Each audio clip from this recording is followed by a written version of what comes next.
안녕하세요. 크리스탈과 함께 책 읽는 시간입니다. 오늘 함께 하실 작품은 기드 모파상의 여자의 일생입니다. 구독, 좋아요, 알림 설정은 제게 큰 힘이 됩니다. 4. 어느 날 아침 남작은 잔이 일어나기도 전에 그녀의 방으로 들어와 침대 발치에 걸터 앉으면서 말했다. 라마르 자작이 우리에게 너에 대한 청혼을 해왔구나. 그녀는 이불 속에 얼굴을 감추고 싶었다. 아버지가 다시 말했다. 대답은 곧 주겠다고 말해뒀다. 그녀는 감동으로 숨이 막혀 헐떡였다. 잠시 후 남작이 미소를 지으면서 덧붙였다. 내게 그것을 이야기하지 않고는 우린 아무것도 하고 싶지 않았다. 내 어머니와 나는 이 결혼에 반대하지 않는다. 그러나 내게 강요할 생각은 없어. 너는 자작보다 훨씬 부자다. 하지만 인생의 행복에 관한 문제에 있어서 돈에 구애받을 필요는 없지. 그는 부모도 없다. 그러니 내가 그 사람과 결혼하게 되면 우리 집안에 아들이 하나 들어오는 셈이고, 반대로 다른 사람과 결혼하면 내가 우리 딸이 남의 집으로 들어가는 셈이 될 것이다. 그 청년은 우리 마음에 든다. 내 마음에도 들는지 넌 어떠냐? 그녀는 머리끝까지 새빨개져서 더듬거리며 말했다. 저도 좋아요, 아빠. 그러자 아버지는 딸의 눈속을 들여다보면서 여전히 미소를 지으며 중얼거렸다. 나도 그러리라는 것을 조금은 짐작하고 있었습니다, 아가씨. 그녀는 저녁 때까지 취한 듯이 지냈다. 자신이 무엇을 하는지도 모르고 기계적으로 이 물건을 잡는다는 것이 다른 물건을 집어들고 다리는 걷지도 않았는데 피로로 흐느덕거렸다. 오후 6시경에 그녀가 플라타너스 아래에서 어머니와 함께 앉아있을 때 자작이 나타났다. 잔의 가슴은 미칠 듯이 뛰기 시작했다. 젊은이는 아무렇지도 않은 듯이 그들 앞으로 다가왔다. 아주 가까이 왔을 때 그는 남작 부인의 손을 잡고 입을 맞춘 뒤 이번에는 젊은 처녀의 떨리는 손을 들어올려 자기의 입술에 갖다 대고 부드럽고 감사에 찬 긴 입맞춤을 했다. 이렇게 해서 빛나는 약혼 시절이 시작되었다. 그들 두 사람은 거실의 구석이라든지 황량한 광야 앞에 있는 작은 숲을 깊숙이 비탈진 곳에 앉아 이야기를 나누었다. 가끔 그들은 어머니의 가로수길을 거닐기도 했다. 그는 미래에 관한 이야기를 했고 그녀는 남작 부인의 그 먼지 나는 발자국을 내려다보며 이야기를 들었다. 일단 결혼하기로 결정되자 사람들은 빨리 서두르고 싶어 했다. 그래서 결혼식은 6주일 후인 8월 15일에 거행하기로 했고 신혼부부는 그 즉시 신혼여행을 떠나기로 했다. 가보고 싶은 나라가 어디냐고 질문을 받은 잔은 이탈리아의 도시보다 더욱 단둘이 있게 될 것 같은 코르시카로 결정을 지었다. 그들은 자신들의 결합을 위해 정해진 순간을 너무 초조해하지 않고 기다렸다. 그러나 손가락을 꼭 쥔다든지 서로의 영혼이 섞여버릴 것만 같은 그렇게도 긴 정열적인 시선을 주고받는다든지 또는 커다란 포옹에서 오는 어렴풋한 욕망에 막연히 몸부림치며 그들은 이러한 무의미한 애무의 그윽한 매력을 맛보면서 달콤한 애정 속에 사로잡혀 그 속에 잠겨 있었다. 결혼식에는 남작 부인의 동생인 리종 이모를 제외하고는 아무도 초대하지 않기로 결정했다.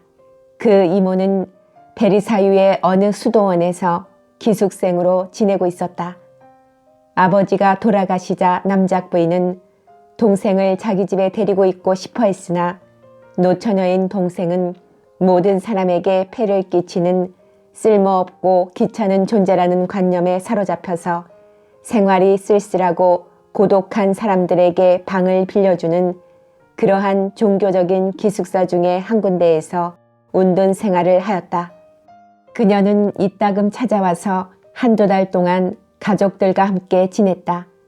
말수가 적고 몸집이 작은 이모는 언제나 남의 눈에 띄지 않으려고 해서 식사 때만 겨우 나타났다가 항상 자신을 가두고 있는 그녀의 방으로 곧 올라가곤 했다.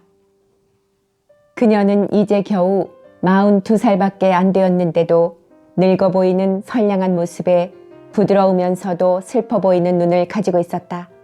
그녀는 별다른 이유 없이 가족들과 한 번도 어울린 적이 없었다. 아주 어렸을 적에는 그녀가 귀엽지도 말썽을 피우지도 않았기 때문에 사람들은 거의 그녀를 안아주지 않았다. 그래서 그녀는 구석진 곳에서 얌전하고 조용하게 자랐다. 그 후부터 그녀는 언제나 무시당하는 생활을 했다. 아가씨가 되어도 아무도 그녀에게 관심을 갖지 않았다. 그것은 마치 어떤 그림자이거나 혹은 낯익은 물건 또는 매일 보아서 낯이 익기는 하나 아무도 주의를 기울이지 않는 살아있는 가구와도 같았다. 그녀의 언니는 아버지의 집에서 살 때부터 든 습관으로 동생을 사소한 존재, 아주 무의미한 존재로 여겼다. 사람들은 일종의 멸시하는 듯한 호의를 감추려고도 하지 않고 그녀를 거리낌 없이 대했다. 그녀는 리즈라고 불렸는데 이 맵시 있고 젊은 이름에 거북스러워하는 것 같았다. 그녀가 결혼하지 않고 어쩌면 절대로 결혼하지 않으리라는 눈치를 챘을 때 사람들은 리즈라는 이름을 리종이라고 불렀다. 잔이 태어난 후로 그녀는 리종 이모가 되었다. 그녀는 겸손하며 매우 깔끔하고 수줍음을 잘 탔는데 심지어 그녀를 사랑하는 언니나 형부에게까지도 그러했다. 하지만 그것은 무관심한 애정, 무의식적인 연민, 타고난 호의와도 같은 어떤 막연한 애정이었다. 가끔 남작 부인이 옛날 자신의 젊은 시절에 대해 이야기할 때 날짜를 꼬집어서 말하고자 할 때에는 그것은 리종이 순간적인 감정으로 일을 저질렀던 때였어요 하고 말하는 것이었다. 그 이상의 것은 말하지 않았다. 그래서 그 순간적인 감정으로 저지른 짓은 마치 안개에 쌓인 채로 남아있었다. 어느 날 저녁 리즈는 그때 20살이었는데 왜 그랬는지 그 이유는 아무도 모르겠으나 물속에 몸을 던졌다. 그녀의 생활에서나 행동에서 이 미치광이 같은 짓을 예측할 수 있을 만한 것은 아무것도 없었다. 사람들은 반쯤 죽은 그녀를 건져냈다. 부모님들은 붕괴한 나머지 팔을 치켜들고 이 행동의 기이한 원인을 찾아내는 대신에 순간적인 감정으로 저지른 짓이니 어쩌니 하는 것만으로 만족해하였다. 그들은 마치 조금 전에 수레바퀴 자국에 다리가 빠져 부러졌기 때문에 도살하지 않을 수 없었던 꼬꼬라는 말의 사건에 대해 이야기하는 것과도 같은 말투로 그 사건을 이야기했다. 그 이후로 리지는 곧 리종이 되었으며 아주 연약한 정신을 가진 사람으로 여겨졌다. 그녀의 가까운 친척들에게 불러일으키는 그 부드러운 멸시는 그녀를 둘러싸고 있는 모든 사람들의 가슴에도 천천히 스며들었다. 어린 장까지도 어린애의 타고난 눈치로 그녀에게 조금도 주의를 기울이지 않았으며 잘 때 키스하러 가지도 않았고 결코 이모의 방에 들어가는 일도 없었다. 하녀 로잘리는 그 방에서 필요한 잣일을 시중 들고 있었는데 오직 그녀만이 그 방이 어디에 있는지 알고 있는 것 같았다. 리종 이모가 점심을 들러 식당에 들어서면 이 꼬마는 습관적으로 이모 곁으로 가서 그녀에게 이마를 내미는 것이었다. 그저 그것뿐이었다. 누군가 그녀에게 이야기를 하고 싶으면 그녀를 부르러 하녀를 보냈다. 그런데 그녀가 거기에 없어도 결코 그녀에 대해 관심을 갖지 않았고 그녀에 대한 생각도 하지 않았으며 왠지 오늘 아침에는 리종이 보이지 않는군 하고 걱정하거나 물어볼 생각조차 갖지 않는 것이었다. 그녀는 조금도 자리를 차지하지 못했다. 그들의 가까운 친척들에게조차도 탐험되지 않은 미지의 인물로 남아있어서 그녀가 죽는다 해도 집안의 구멍도 빈틈도 남기지 않을 그런 사람 중에 하나였다. 존재 속에도 습관 속에도 자기 가까이에 살고 있는 이들의 사랑 속에도 들어갈 수 없는 그런 사람 중에 하나였다. 리종 이모라고 말할 때도 이 두 마디는 말하자면 사람들의 마음속에 어떠한 애정도 일깨우지 못하는 것이었다. 그것은 마치 커피병이나 설탕병이라고 부르는 것과도 같았다. 그녀는 항상 조용하면서도 재빠른 종종 걸음으로 걸어다녔다. 그녀는 절대로 소리를 내는 법이 없었고 그 어느 것에도 부딪히는 법이 없었다. 어떠한 소리를 내지 않는 특성을 물건에게까지 전달하려는 것처럼 보였다. 그녀의 손은 솜 같은 것으로 만들어지지 않았나 생각될 만큼 그녀가 만지는 모든 것을 가볍게 그리고 섬세하게 다루었다. 그녀는 조카의 결혼이라는 생각에 온통 흥분해서 7월 중순경에 도착했다. 많은 선물을 가지고 왔으나 그것들은 단지 그녀가 가지고 온 것이라고 해서 아무도 거들떠보지 않은 채로 있었다. 그녀가 온 다음 날부터 사람들은 벌써 그녀가 거기에 있다는 것에 신경을 쓰지 않았다. 그러나 그녀의 마음속에는 이상한 감동이 물결쳤으며 그녀의 눈길은 한시도 두 약혼자들에게서 떠날 줄을 몰랐다. 그녀는 이상한 정력으로 열정적인 활동력으로 아무도 자기를 보러 오지 않는 그녀의 방에서 일개 친모처럼 일을 하면서 결혼 준비에 열중했다. 그녀는 자신이 손수 가장자리를 감침질한 손수건이라든지 글자를 수놓은 냅킨 같은 것을 남작 부인에게 보여줄 때마다 이렇게 묻곤 하였다. 이렇게 하면 되나요, 아델라이드? 하면 어머니는 무심히 그것들을 살펴보면서 이렇게 대답하는 것이었다. 너무 그렇게 애쓰지 말아요, 리종. 어느 날 저녁, 그달 말경에 무더운 하루가 지나고 맑고 훈훈한 밤에 달이 떠올랐다. 그것은 영혼 속에 숨겨져 있는 모든 시들을 깨우려는 듯이 마음을 혼란시키고 감동시키고 부드럽게 흥분시키는 그런 밤이었다. 들판에서 불어오는 부드러운 바람이 조용한 거실 안으로 흘러들어왔다. 남작 부인과 남편은 램프의 가시 테이블 위에 그리는 둥근 빗무리 속에서 느긋하게 카드놀이를 하고 있었다. 리종 이모는 그들 사이에 앉아 뜨개질을 하고 있었고 두 젊은이는 열려진 창문에 팔꿈치를 괴고 달빛이 가득한 정원을 내다보고 있었다. 보리스와 플라타나스는 자신의 그림자를 넓은 잔디밭 위로 던지고 있었는데 그 잔디밭은 창백하게 빛나면서 새까만 작은 관목숲이 있는 곳까지 뻗어 있었다. 이 밤의 부드러운 매혹과 나무와 덤불의 어렴풋한 빛에 어쩔 수 없이 이끌린 자는 부모님에게로 몸을 돌렸다. 아빠, 우리 저기 성관 앞 잔디밭을 한 바퀴 돌고 오겠어요. 갔다 오려무나 얘들아. 남작은 놀이에서 눈을 떼지 않고 말하고는 다시 놀이를 계속했다. 그들은 밖으로 나와 하얗게 빛나는 넓은 잔디밭으로 해서 안쪽에 작은 숲이 있는 곳까지 천천히 걷기 시작했다. 시간이 지나도 그들은 돌아갈 생각을 하지 않았다. 남작 부인은 피곤해서 자기 방으로 올라가고 싶어 했다. 저 연인들을 불러야 해요. 그녀가 말했다.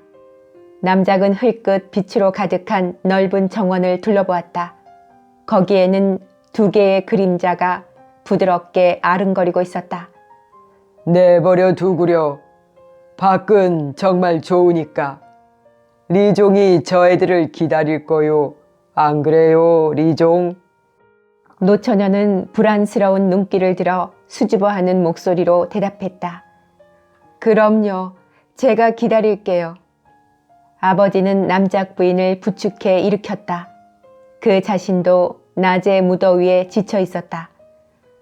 나도 자러 가야겠소. 그는 부인과 함께 나갔다. 그러자 이번에는 리종 이모가 일어나 안락 의자의 팔걸이에 일감, 즉 털실과 대바늘을 놓고 창문으로 가서 팔꿈치를 꿰고 이 매혹적인 밤을 내다보았다. 두 약혼자는 잔디밭을 가로질러 작은 숲에서 계단까지, 계단에서 숲까지 끊임없이 왔다 갔다 했다. 그들은 서로 손을 꼭 잡고 이제는 더 이상 말을 하지 않았다. 그들은 마치 자신으로부터 벗어나 대지로부터 발산하는 눈에 보이는 시에 완전히 섞여 들어간 것 같았다.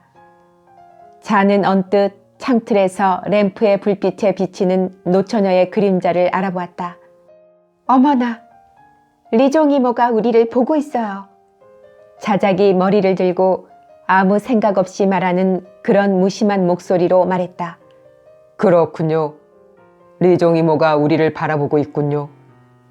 그들은 다시 꿈에 잠겨 천천히 걸으면서 사랑을 계속했다. 그러나 이슬이 풀밭 위에 내려 그들은 한기로 몸을 떨었다. 이젠 돌아가요. 잔이 말했다. 그래서 그들은 안으로 돌아왔다.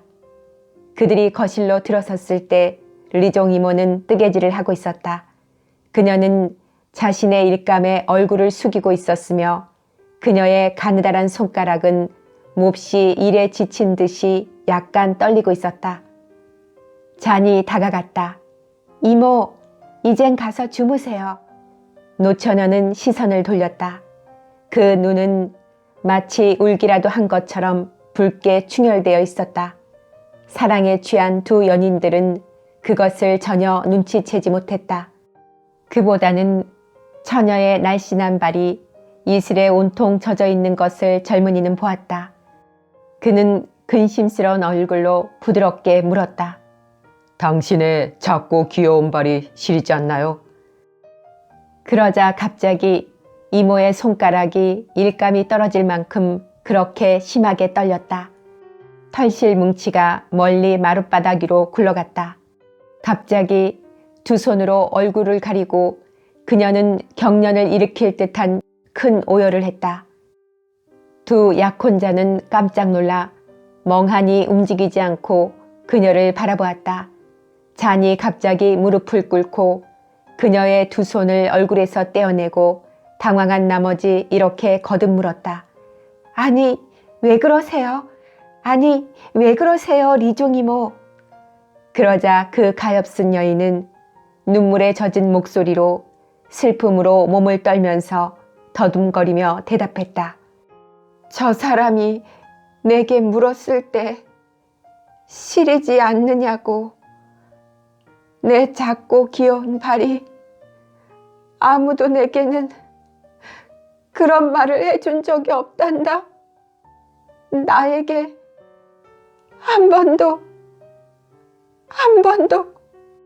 자는 놀랍고 측은한 생각이 들었으나 리종에게 정다운 말을 건네는 연인을 생각하자 웃음이 나오려고 했다. 자작도 웃음을 감추려고 몸을 돌렸다.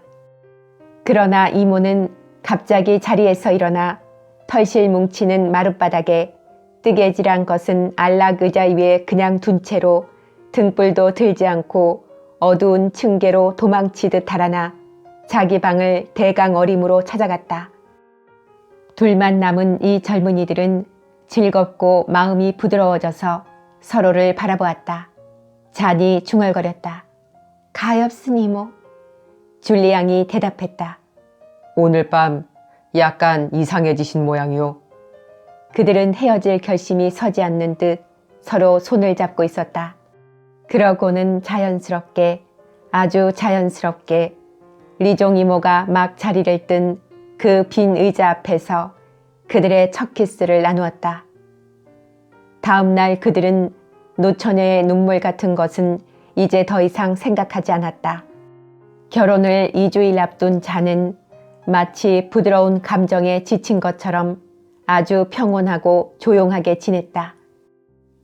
그녀는 운명이 결정되는 날의 오전에도 조용히 생각할 시간이 없었다. 그녀는 마치 자신의 살과 피와 뼈가 살갗 속에서 녹아 섞여버린 듯이 온몸에 커다란 공허감만 느꼈을 뿐이었다. 그리고 물건을 만지는 자신의 손가락이 몹시 떨리고 있음을 알았다. 그녀는 미사가 진행되는 동안에 교회의 합창 속에서 겨우 자신을 되찾았다. 결혼한 것이다. 이렇게 그녀는 결혼하였다. 새벽부터 이루어진 일들이나 움직임, 사건의 연속이 그녀에게는 하나의 꿈, 정말 하나의 꿈으로 보였다. 우리 주위에 있는 모든 사물이 달라져 보이는 것 같은 순간이었다. 몸짓들마저도 어떤 새로운 의미를 지니고 있었고 시간까지도 보통 때와 다른 것 같았다.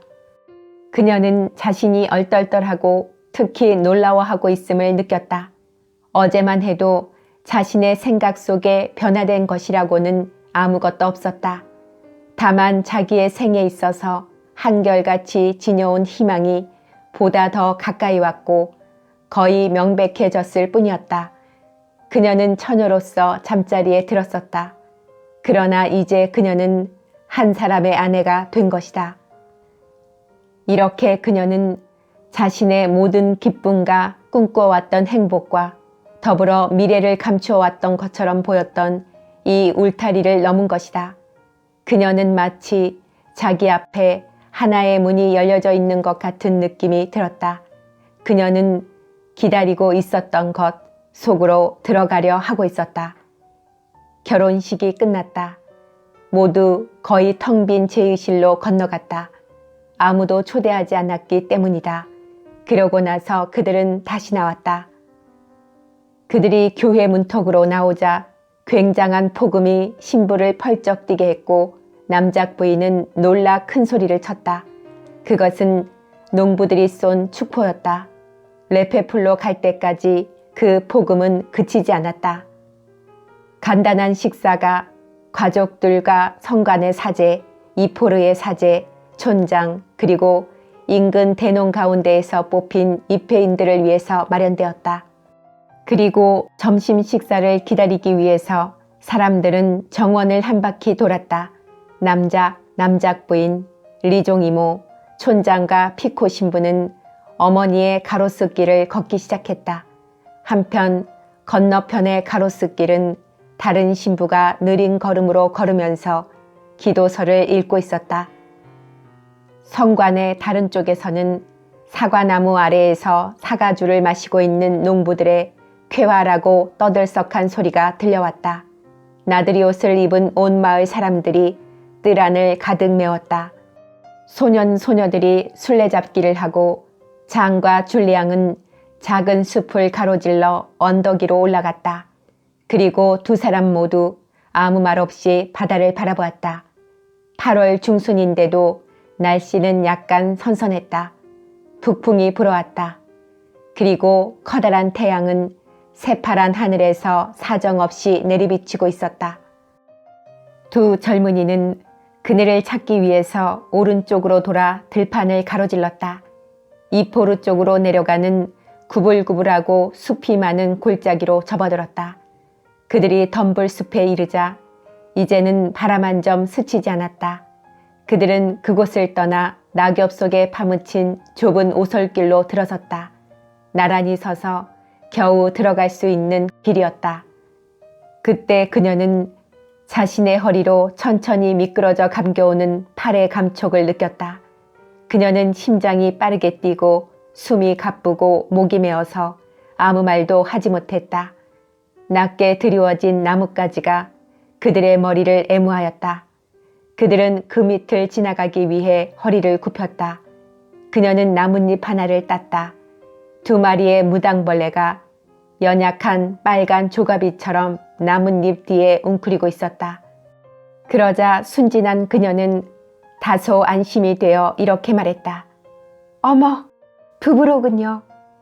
줄리 양은 그녀의 귀에 가볍게 입을 대었다. 오늘 밤 당신은 내 아내가 되는 겁니다.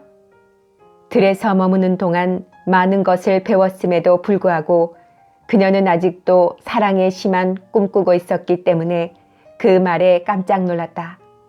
그의 아내라니, 이미 그의 아내가 되지 않았는가?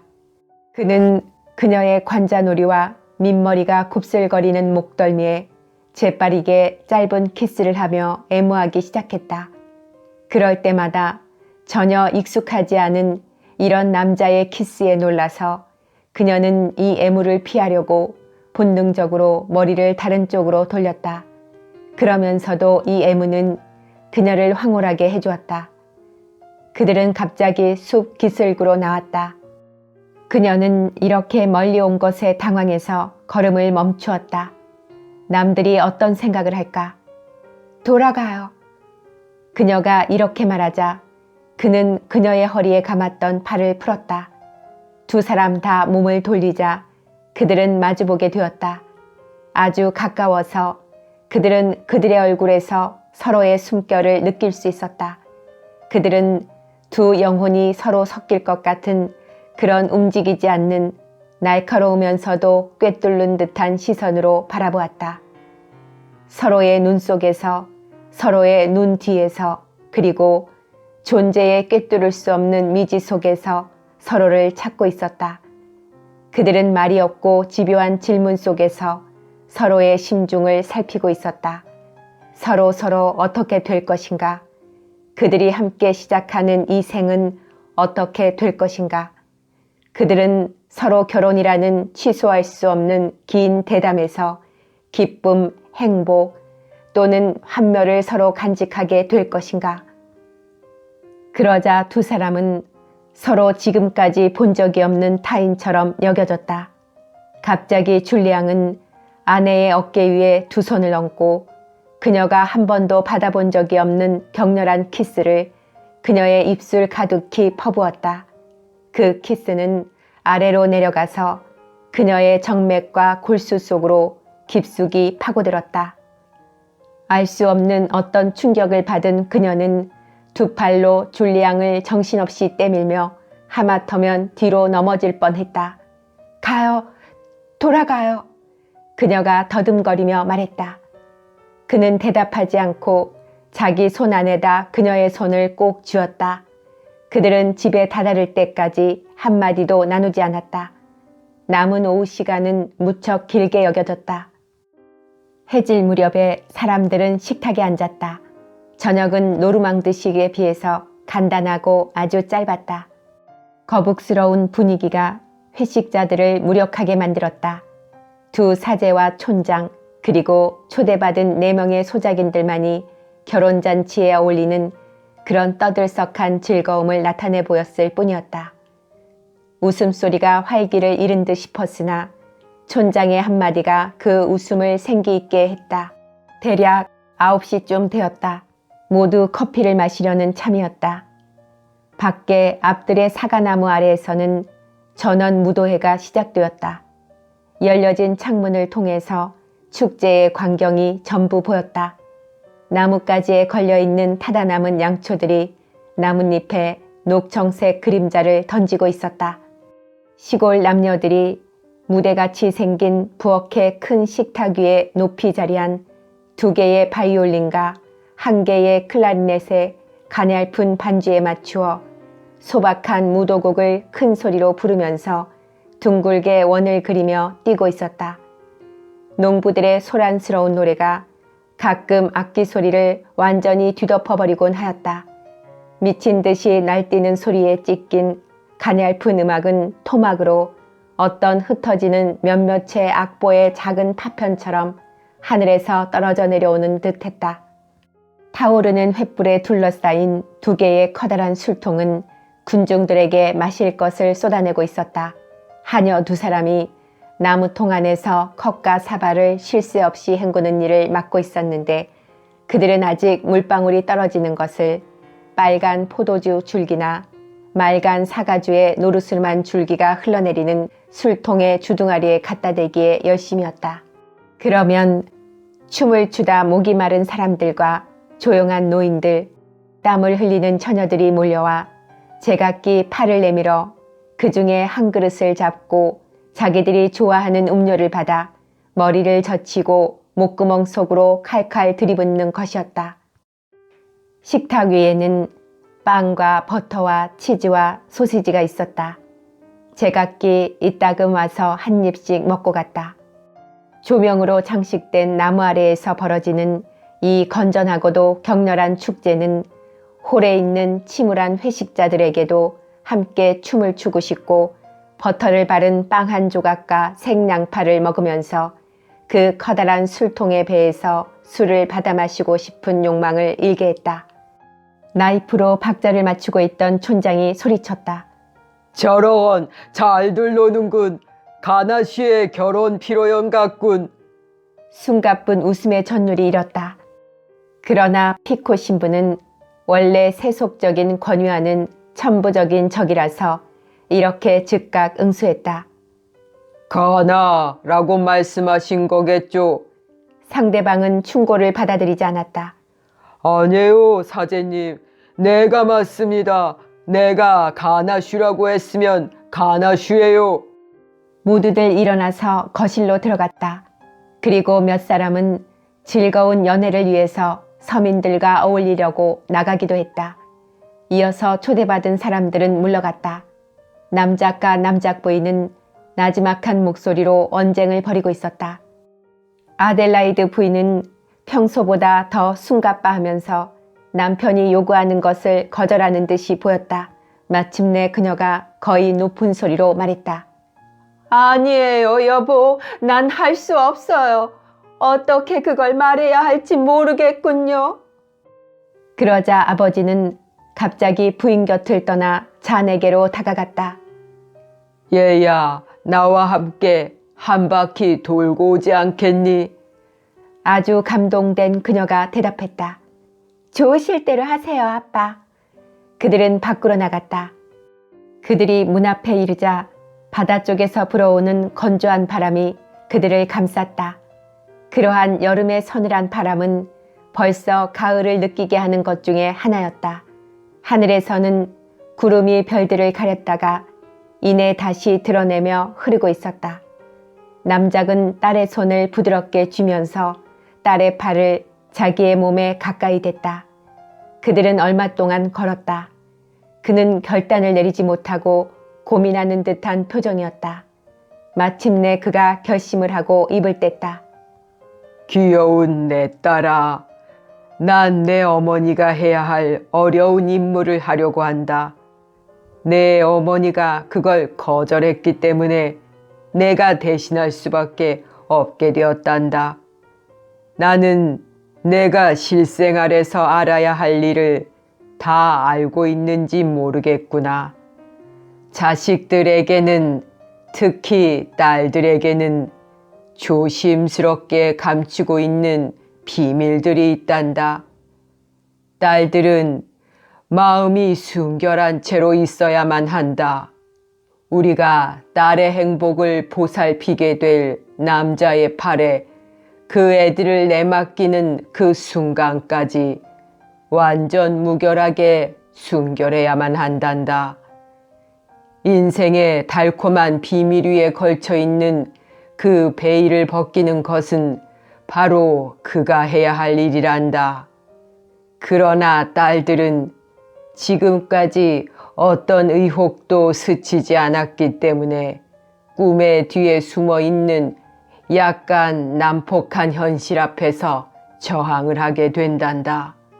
영혼뿐만 아니라 육체까지도 상처를 입은 딸들은 법칙이, 인간의 법칙과 자연의 법칙이 절대적인 권리로서 허용하는 것을 남편에게 거부하기도 하지. 얘야, 나는 그 이상은 더 말할 수가 없구나. 그러나 절대로 이것을 잊어서는 안 된다. 너의 모든 것은 내 남편에게 속해 있다는 것을 말이다. 정확하게 말해서 그녀는 무엇을 알았을까? 그녀는 무엇을 짐작했을까? 그녀는 어떤 예감처럼 견딜 수 없이 괴로운 우울에 짓눌려 떨기 시작했다. 그들은 다시 집으로 돌아왔다. 생각지도 못한 놀라운 광경이 거실 문에서 그들을 멈추게 했다. 아델라이드 부인이 줄리앙의 가슴에 얼굴을 묻고 흐느껴 울고 있었다. 그녀의 눈물, 대장간의 풀무처럼 터져나오는 요란스러운 눈물은 코와 입과 눈에서 동시에 나오는 것 같았다. 젊은이는 당황하고 놀라서 자기가 애지중지하게 귀여워하고 열렬히 사랑하는 딸을 그에게 부탁하기 위해서 자기 팔에 거의 쓰러질 듯 안긴 뚱뚱한 부인을 받치고 있었다. 남작이 달려갔다. 아, 이러지 말아요. 마음을 약하게 먹지 말아요, 제발. 그러고는 아내를 잡아 안락의자에 앉혔다. 그러는 동안 자는 눈물을 닦고 있었다. 남작은 자네게로 몸을 돌렸다. 자, 얘야, 빨리 내 어머니에게 키스하고 가서 자거라. 거의 눈물이 터질 듯한 그녀는 부모에게 재빨리 키스를 하고 도망치듯 나갔다. 리종 이모는 벌써 자기 방으로 간 뒤였다. 남작과 부인만이 줄리앙과 함께 남아 있었다. 그들 세 사람은 모두 아주 불편한 마음이어서 한마디도 나누지 않았다. 야회복을 입은 두 남자는 초점 잃은 시선으로 멍하니 서 있었고 아델라이드 부인은 의자에 쓰러져 아직도 목구멍 속으로 오열을 삼키고 있었다. 서로가 불편해서 견딜 수 없게 되자 남작은 젊은 부부가 며칠 후에 떠나게 될 여행에 대해서 이야기하기 시작했다. 자는 자기 방에서 샘물처럼 눈물을 흘리고 있는 로잘리의 손을 빌려 옷을 벗고 있었다. 그녀의 손이 보통 때와 달리 헛손질을 하는 바람에 그녀는 끈도 핀도 찾지를 못했다. 그녀는 확실히 자기의 주인보다 더 흥분되어 있는 듯 했다. 그러나 자는 하녀의 눈물 같은 것은 전혀 아랑곳하지 않았다. 그녀는 자기가 다른 세계로 들어와 있는 듯한 느낌이었다. 그녀가 알고 있는 모든 것, 그녀가 소중히 사랑하는 모든 것에서 떨어져 나와 어느 다른 땅으로 떠나는 것 같이 여겨졌다. 자신의 인생과 사상에 있어서 모든 것이 뒤죽박죽된 것 같았다. 이런 이상한 생각까지 떠오른 것이었다. 나는 남편을 사랑하고 있는 것일까? 그러자 갑자기 거의 모르는 이방인처럼 그의 모습이 떠올랐다. 석 달 전만 해도 그녀는 그가 존재하고 있다는 사실도 전혀 알지 못했었는데 지금은 그의 아내가 된 것이다. 어떻게 해서 이런 일이 일어났을까? 왜 발밑에 뚫려있는 구멍 속으로 미끄러지듯 이렇게 빨리 결혼 속으로 빠져버린 것일까? 밤에 몸치장을 마치자 그녀는 침대 속으로 미끄러져 들어갔다. 약간 섬뜩한 시트가 그녀의 피부에 소름을 돋게 하고 2시간 전부터 그녀의 영혼을 짓누르고 있던 차가운 느낌, 고독, 슬픔의 감정을 증가시켰다.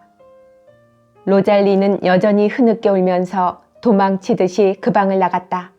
그리고 자는 기다렸다. 그녀는 불안하고 떨리는 가슴으로 무엇인지 자기로서는 짐작할 수 없는 것, 아버지가 막연히 말해준 알 수 없는 어떤 것, 사랑의 가장 큰 비밀인 그 신비로운 계시를 기다렸다. 계단을 올라오는 소리도 듣지 못했는데 누가 방문을 가볍게 3번 두드렸다. 그녀는 몹시 떨려서 아무 대답도 하지 못했다. 다시 문 두드리는 소리가 나더니 이내 열쇠 따는 소리가 났다. 그녀는 마치 도둑이 자기 방을 들어오기라도 한 것처럼 담요로 머리를 푹 뒤집었었다. 장화 소리가 부드럽게 마루를 울렸다. 그리고 갑자기 누군가 자기 침대에 손을 댔다. 그녀는 반사적으로 펄쩍 뛰면서 낮게 소리를 질렀다. 얼굴을 내미니 자기 앞에 줄리앙이 서 있는 것이 보였다. 그는 그녀를 바라보며 미소를 짓고 있었다.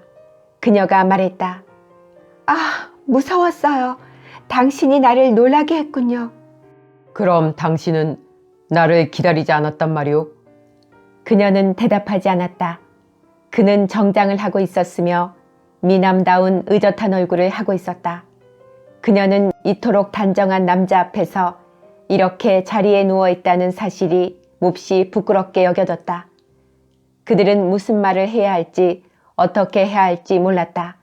온 생애의 본질적인 행복이 달려있는 이 신중하고도 결정적인 시간에 그들은 감히 서로를 바라볼 용기마저 갖지 못했다.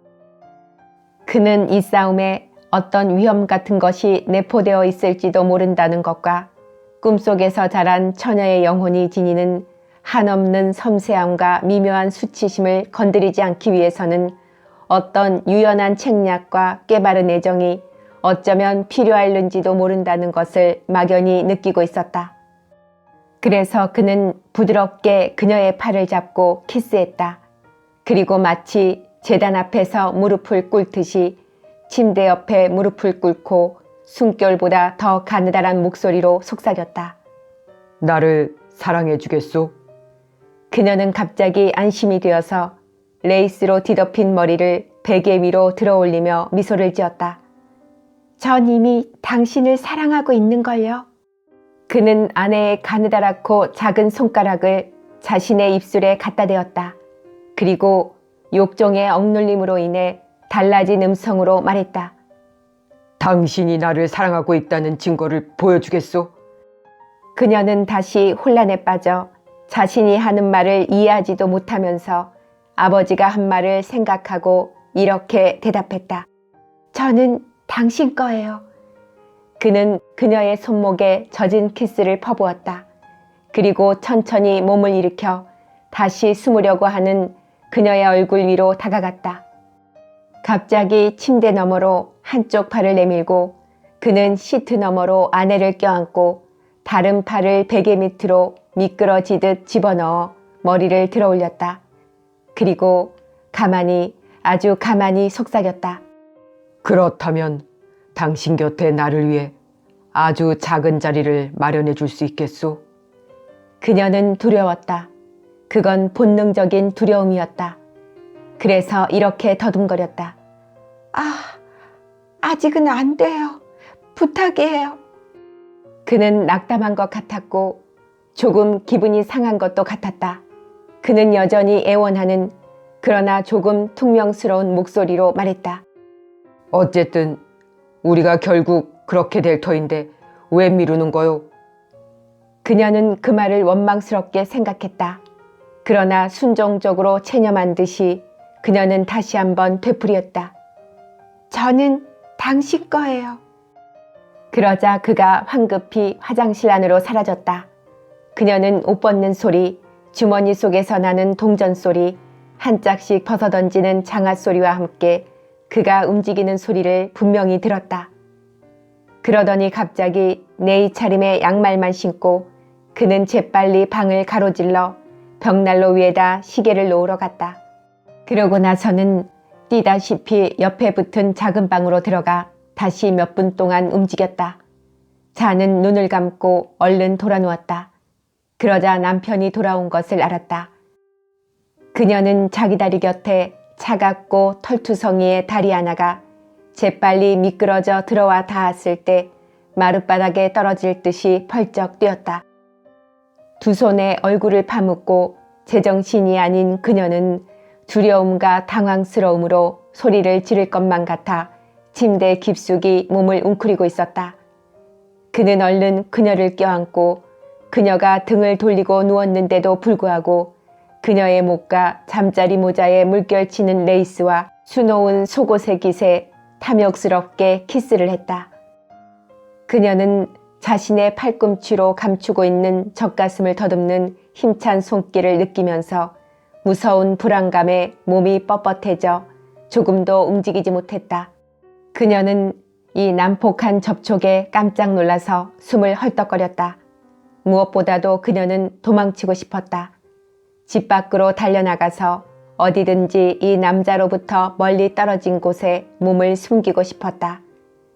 그는 더 이상 움직이지 않았다. 그녀는 자신의 등에서 그의 체온을 느꼈다.